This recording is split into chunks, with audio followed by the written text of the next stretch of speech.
Shalom. Untuk mendengarkan firman Tuhan, marilah kita bersatu di dalam doa. Kasih karunia dan damai sejahtera dari Allah Bapa kita dan dari anaknya Tuhan Yesus Kristus kiranya menyertaimu sekalian. Amin.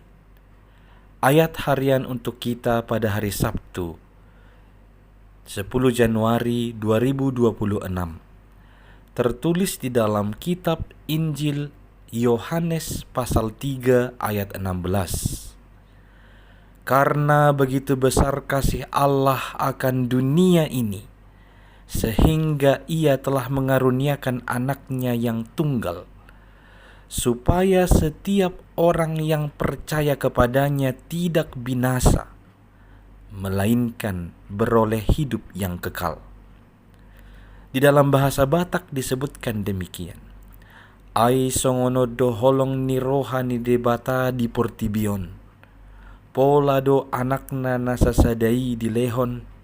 Asa unang mago ganupna porsea di ibana.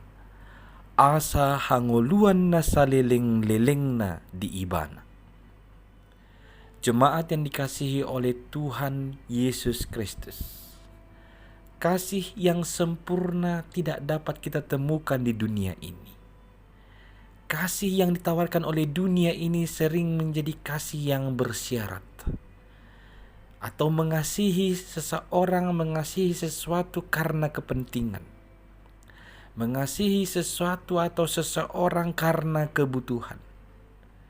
Dan di tengah-tengah kehidupan dunia ini, apabila engkau mengasihi saya, maka saya akan mengasihimu. Menuntut balas. Maka itu sebabnya saya sebutkan tidak ada kita temukan kasih yang sempurna dari dunia ini. Kasih yang sempurna hanya dapat kita temukan di dalam Yesus Kristus. Dialah wujud nyata dari kasih yang sempurna itu.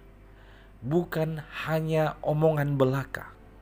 Bukan hanya pernyataan belaka, tetapi real, nyata, ada, hadir, dapat dirasakan. Dan kasih yang sempurna itu adalah kasih yang rela berkorban. Sering terjemahkan dengan kasih meskipun. Dia tetap mengasihi dunia ini meskipun dunia ini berontak, meskipun dunia ini membantah, meskipun dunia ini melupakannya. Tapi Allah dengan kasih-Nya yang sempurna itu tidak dapat dibatasi oleh ketidaktaatan, oleh pemberontakan, oleh perlawanan dari dunia ini. Kasih Allah yang begitu besar itu dinyatakan dengan mengaruniakan anaknya yang tunggal, yaitu Yesus Kristus Tuhan kita. Tujuannya bukan supaya dia hebat, tapi supaya setiap orang yang percaya kepadanya tidak binasa, melainkan beroleh hidup yang kekal. Jadi tujuan Allah mengasihi kita tanpa syarat. Tujuan Allah mengasihi dunia dengan rela berkorban. Tujuan Allah mengasihi dunia tanpa batas, supaya kita beroleh hidup yang kekal. Supaya dunia ini beroleh hidup yang kekal. Inilah menjadi ayat yang sangat berharga bagi kita. Memang semua ayat itu berharga. Tapi dari ayat Yohanes 3 ayat 16 ini kita tahu seberapa dalam, seberapa besar, seberapa luas kasih Allah bagi dunia. Kasih Allah bagi orang-orang yang mempercayai Dia.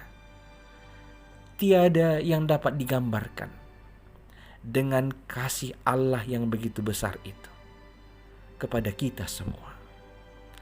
Jemaat yang dikasihi Kristus, kalau sekarang kita tahu sedemikian Allah mengasihi kita tanpa syarat, tanpa batas, maka harusnya lebih lagi kita menunjukkan ketaatan kita kepada Tuhan Allah, menunjukkan kepercayaan kita kepadanya. Sebab di tengah-tengah segala keterbatasan, kelemahan yang kita miliki, Tuhan tidak pernah berhenti untuk mengasihi kita. Dan kasih Tuhan bukan hanya janji-janji belaka, tetapi sebuah kenyataan yang dapat kita lihat, dapat kita rasakan dalam kehidupan ini dan nanti di kehidupan kekal yang Tuhan akan anugerahkan bagi orang-orang yang percaya kepadanya. Maka pujilah Tuhan karena kasih-Nya yang begitu besar kepada dunia, kepada kita.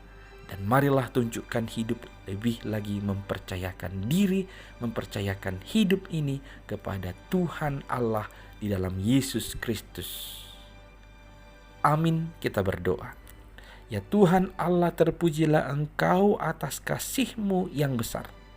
Kasih yang tanpa batas, kasih tanpa syarat, kasih yang rela berkorban hanya untuk kehidupan kami. Ya Tuhan, biarlah rasa syukur kami ini kami tunjukkan dengan hidup mempercayai-Mu lebih sungguh lagi. Dalam Yesus Kristus Tuhan kami, dengarkanlah doa kami ini. Amin.